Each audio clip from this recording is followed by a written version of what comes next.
Prayer means you're telling God what to do. You think you're God's consultant. Meditation means you just shut up. If you just shut up, everything that needs to happen to you will happen to you.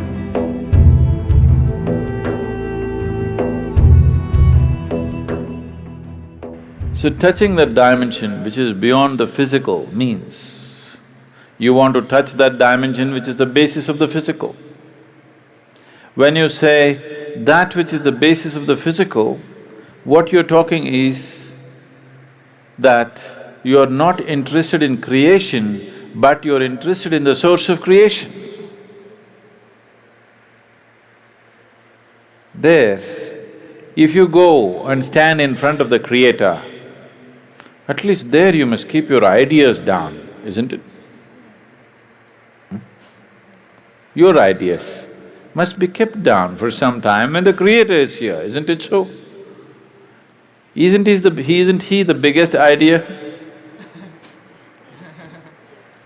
It's like, there was a man in Pennsylvania, where are you from? Ah. It rains, it doesn't flood there. That's why we put Seattle on the coast. Otherwise, it would flood, that place. So Pennsylvania, there was a man in Pennsylvania. Once there was a big flood and… Are you okay if there's a joke inside a joke? You're all right. The flood was beginning to happen, the water was filling up, and there was a very enthusiastic young journalist who was reporting stage by stage, hour by hour as to how the flood is progressing, Because that is journalism. Somebody is drowning, report to the world, this man is drowning, look at him drowning, take it on the video and show it to everybody how a man drowns. You don't throw the goddamn camera and get the man, no. You show the whole world how a man can drown in a flood. So, these are not the days of video cameras, only, Morse code is how the report is being filed. So he filed a report very eloquently, he said, as God sits and watches, the water is filling up in this part of Pennsylvania and houses are going down and this and that, and described it in very eloquent terms. Then he immediately got a response from his editor, leave the flood, interview God. God is sitting and watching, he thought he's somewhere here and forget about the flood, interview God. They didn't get to interview him, it continued. Many homes drowned, many people died, but one man survived. This man who survived went to New York City and shared among people how he survived a Pennsylvania flood where so many people died. People gathered. Then he went to Boston and talked about how he survived a Pennsylvania flood, and more people gathered. Then he came to Seattle and he shared, more people gathered.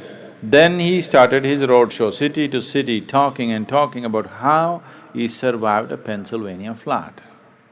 He became a famous speaker in America, and then naturally, every American has to write a book within their lifespan. So he wrote a book, how he survived a Pennsylvania flood. It became famous, he spoke everywhere, and his engagements became international. He became a millionaire, sold millions of books. All his life he only spoke about how he survived the Pennsylvania flood. And one day he died, not in a flood, he died. And they had an assembly. He went through the pearly gates And there was an assembly of people and there was an opportunity to speak. A few people could speak.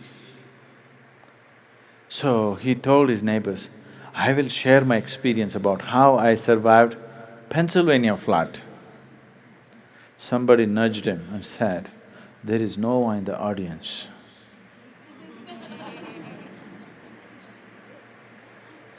Okay? So,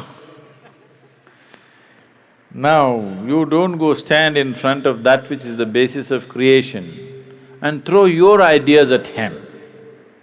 You are his idea. Yes?